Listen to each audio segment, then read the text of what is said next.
different? Do you feel a difference now with him and your connection with him? Yeah, he's a really good player, and it was unfortunate what happened last year, just missing some time and having to battle through what he battled through. He's a resilient kid and has done a nice job, coming back, working himself into the position and the shape that he's in right now. I think he looks great, and the more reps I get with him, the better, and I know he feels really confident going into the season. We feel confident in him. How would you like about him? He kind of does everything. He's got good size, got great speed down the field, catches it great, sudden at the line of scrimmage, blocks in the run game, conscious. I mean, he just fits the room perfectly, and just happy to have him on our team. Matthew, you guys are rotating centers. I know you did that without intending to last year, but you guys are doing it in practice. What does that do for you, and what does that do for the line? Yeah, it's not too much, different for me. I think we're kind of rotating a bunch of guys in there. We had some new guys in at tackle this week for this deal, so it's been a lot, a bunch of competition, a bunch of rotation in there. I know at some point we'll settle into what we want to get to, but right now I think all that's good. As far as for me, I'm lucky to play with both those guys. They're really great centers. Have great command of the offense, what we're trying to do, professional snappers of the football and all that kind of stuff. So it's not too much of a big deal to me. How would you assess the receiver corps as a whole, and also kind of what's been your impressions of Stetson Bennett through this situation? Yeah, Stetson's done a nice job. Obviously it's a lot to process and a lot to learn for a young guy. He's done a nice job. He got great athleticism, throws it really well, does a lot of things really well. So I'm happy for him. And as far as our receiving core, there's so many guys on it right now. It's a deep group. We've got a good mix of veteran guys and young guys that have played a little bit, guys that have played a lot. But I know all of them are hungry to get better and learn, which is what you want as a quarterback. And always communicating with me and the other guys, just trying to make sure that they're doing what we think the offense should be doing and being in the right place at the right time. How do you feel physically? I feel pretty good. When you're starting out at this point, whereas maybe last year you were working through things, what does that do for you when you're not having to build up to a certain, basically when you're starting at a good place going into the year? Yeah, it's nice. I love to be out here and practice and compete, play with these guys, so it's tough to sit on the sideline like I did last year for so much time and just not getting any kind of reps. So it was great to get a bunch of reps this offseason. I feel good and excited about getting back in July. Obviously, you and Cooper and Tyler were in leadership positions, prominent roles, but now with so much youth on the team and so many changes in other areas, O-line, defense, yep. Does that up the emphasis a little more for you guys this year? I'm going to continue to be myself, and lead the way that I know how, as I know those other guys will as well. It is really fun being around all this, youth, all these guys that bring a bunch of energy. They're, hungry to learn, which is awesome, and I think bring their own personalities to our team, which is going to be a lot of fun. But as far as my role, I feel like as the quarterback, you're always, leader of the team, and I'm just doing everything I can to try to get us going in the right direction. Matthew, versus maybe a box-checking type of install, it seems like the very young defense is being encouraged. If they see a play to be made, try to make the play within their technique. What does that mean for what you guys are doing on offense, and what does that do for the energy overall? It's been great. I think our guys in the back end and really up front as well are doing a really nice job. They're Rod's got a bunch of good stuff going in, and they're doing a nice job of executing it, and then playing, like you're saying, within their technique, using their instincts. We've got guys that, some guys that were here last year have been around, Jalen and some of those great players that have been able to pick their brain and learn from those guys. And then safety position's been playing at a really high level too. So it's a lot of fun to watch. A lot of fun to compete against. They're doing a nice job. Matthew, in addition to Cam, talk about your running backs and just your assessment of how they're doing. Yeah, Kyron did a really nice job for us as well. This is the hardest part of the year for evaluating running backs. Nobody's tackling anybody, so if you break a tackle, nobody knows. Yeah. So we're just looking for, sound assignments, guys' eyes in the right place, and I think we've got a deep group there that, is talented. Matthew, a couple more guys.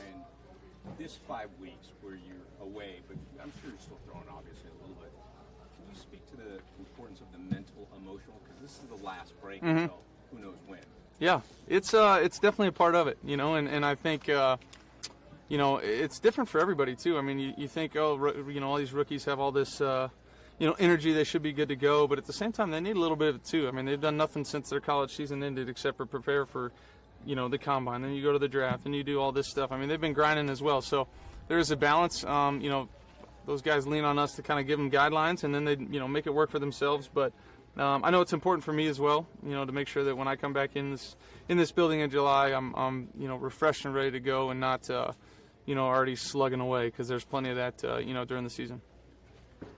The external expectations the previous 2 seasons were Super Bowl or bust. It's not going to be that way this year. How do you feel about the fact that people look at you guys differently than where you've been the last few years? I don't pay too much attention to it. I know what we're trying to do is build a really good football team here, and that takes work. Whether people think it's going to happen or not doesn't matter to us. Just because people said we should win the Super Bowl 2 years ago didn't mean we won it. We put the work in and executed. So that's the mindset that we're taking, and happy to be where we're at. Thank you.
Hey guys. Okay, it's good. Good conclusion to the off-season program today. Seems like we came away healthy. We'll get some guys back healthy once we report for training camp. Don't expect anybody to be limited. Once that date starts on July 25th, and so. Hopefully guys get away, get themselves recharged, rejuvenated, and then come back ready to roll and pick up where we left off. So, been a lot of positives. Really enjoyed, getting started with this group on this upcoming season. Yep, same thing as kind of yesterday. Just a little veteran rest day. Wanted to be smart with him, making sure he's feeling good, so he'll be ready to roll once camp starts. And then obviously some of it's necessity, but Logan Bruss kicking out to the right side. Yeah. What was that like? I think he's done a good job. I'll have to go back and look at the film. I thought yesterday it was really sharp. We had less reps yesterday, Jordan, but that's where he was comfortable. He played a lot of that position at Wisconsin, and that's where he shined really bright. You don't minimize how difficult the transition from tackle to guard really is. He did a really good job, so I think it's something to be able to look at, and ultimately it is our job to be able to find the best spots that accentuate these guys' skill sets, where they're most comfortable and where they're most valuable for our team. So that's a positive for us. He did a nice job, Logan did, over the last couple days. Sean, it's a really small sample size, but the kickers and the punter, what's your assessment of them overall? I think they've done a good job, Maria. It has been a small sample size, and you're not seeing a real rush on both sides, so I've been pleased with both kickers. Ethan's done a really nice job. I think you've been really impressed with him overall, not exclusively as a punter, but also just as a holder, doing a great job to be able to set up, Chris and Tanner, and so there's a lot of things to be done. I've also thought Alex Ward has done a really good job as a long snapper. So you're talking about 4 rookies. Right. Chase Blackburn has done a great job as well as Jeremy Springer to be able to help get these guys to mature quicker. They love football, you can tell, and I think it's been a positive step in the right direction, and we'll continue to evaluate it, and I think competition always brings out the best in people. It's pretty heartbreaking what happened last year at camp to Van. Do you see that? Do you see a different Van because that's sometimes when you lose, you get more motivation? He's always been motivated. He's got a great way about himself. You talk about a guy that loves football, pours everything into this.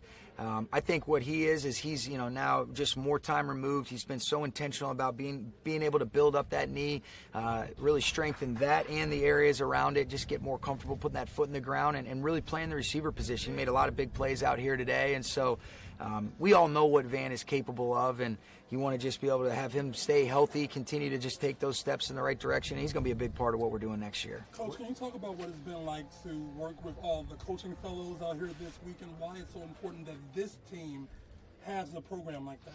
Well, I think every team in general, because it's a great way to get exposure to, I think great coaches, come from all different types of levels. Just because we're fortunate enough to be coaching at this level doesn't mean some of the greatest coaches I've been around were Little League, high school, college. You're getting a lot of these guys that are in college right now. And it's a great opportunity if opportunities and chances open up here to find and really be able to, get exposure to great guys. You look at KJ Black, who's on our current staff right now. It was because of this internship that we had in training camp, and he's done an excellent job. And then you get some former players out here. Really loved what Corey Legit has done. And then everybody loves Double D. He's a guy that always, his acumen, his ability to communicate, his presence and charisma. If he wants to be able to go into this thing, he'll be a great coach, and then we'll figure out what we want to do to replace Raheem when Double D wants to step in here. What's been your evaluation of Stetson Bennett, and what are your expectations going to be going into training camp? I think it's taken it a day at a time, but I've been really pleased with him.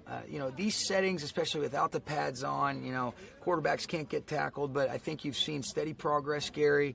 Zach Robinson's done a great job with him, as well as Mike LaFleur. But the one thing that does stand out is when the ball is in Stetson's hands, game makes sense to him. He's got a good feel for being able to get through progressions quickly. He can feel space on the back end as it relates to just, there's a lot of different coverage contours that he's seeing, but he feels open areas and he can get through things quickly.